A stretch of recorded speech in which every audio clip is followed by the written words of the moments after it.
私は刑務所から私の夫を待っていたが、彼は別のに行ってきました。The girl was sitting in the car. She looked around, trying not to miss when her husband would come out. When the prison gates swung open, she shuddered, wanted to jump out, but suddenly noticed that the man was a stranger. His mother, wife, and child came out to him. They hugged him, put him in the car, and the whole happy company drove away. Someone went out in proud solitude, got into the car of a friend or acquaintance, and then disappeared in the distance. Yes, he will come out, don't worry, said Fyodor. Her husband's friend was sitting in front of the wheel. He tapped his fingers on the leather braid. He was nervous himself because he thought they would manage faster. I thought he'd come out right away.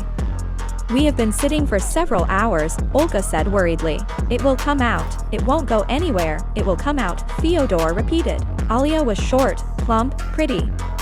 When she smiled, dimples appeared on her cheeks. She was smiling now, discussing some stupid situation that had happened at her work. Fedor had been friends with her husband for so long that she perceived him more like a brother with whom she could always share anything, but the conversation fell silent. Alia jumped up, flew out of the car and rushed to her husband. He hugged her, she kissed him, she could not let go of herself. Alia had not been able to snuggle up to him for so long that now this moment was the happiest for her. That's it, let's go to the car, I want to have a good rest and eat, said Timur, gently pushing his wife away from him. They got into the car, Fyodor shook hands with his friend. When Alia and Timur were at home, she was absolutely happy. For years of long waiting is finally over. Alia did everything to facilitate his existence there. She handed over huge bags of groceries, paid for his cards there, wrote letters when his phone was taken away from him. The girl paid for the lawyers by selling the apartment. Thanks to her, he came out a few years earlier. And now Alia really felt happy. Alia, we need to talk, Timur said when he came home. They had been together for 2 weeks, Alia literally fluttered with happiness. Yes, darling, tell me, she said with a smile. The girl had prepared an expensive phone for him as a gift, she wanted to give it to him today. And therefore, overwhelmed with happiness, she could not hide her smile in any way. Timur hesitated. It was noticeable that it was hard for him to start the conversation he was about to give out. It so happened that while I was in prison, I began to communicate with another. I don't want to lie to you. Here I have only you, and there I have another and a child, Timur said. The smile disappeared from Alia's face. She just couldn't believe what was happening in her life right now. The lip twitched. It felt like my heart was breaking into pieces. I know you've done a lot for me, but I don't want to deceive you. I couldn't tell you when I was in jail because I knew you were getting me parole. She will come for me in a few hours. I want you and me to have time to file for divorce, Timur said. Olga's whole world turned upside down. She sat down on a chair, feeling that her legs could no longer hold her. Everything else was a blur. Here she pays the fee, here they file for divorce. The car arrived, the woman didn't even get out of there, and therefore Alia didn't see her.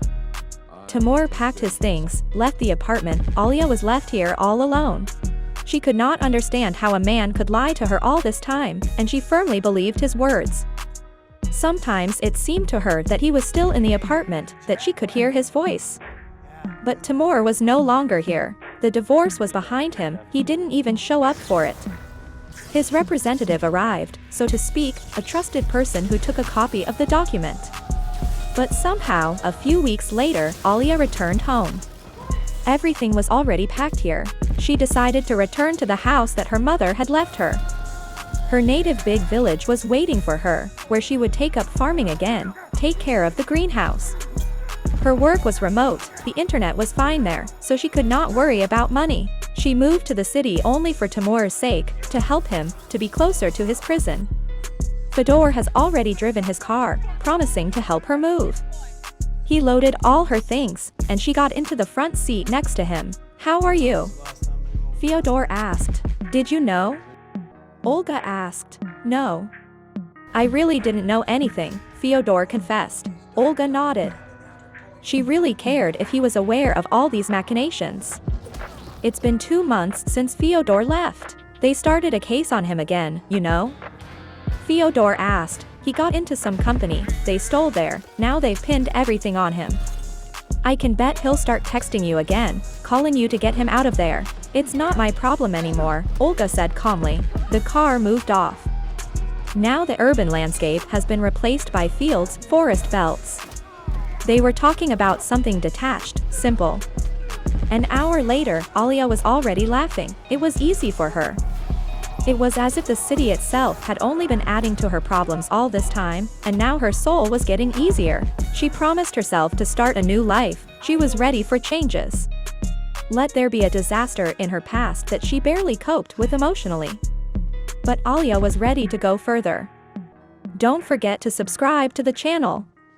Your support is very much needed. Especially now.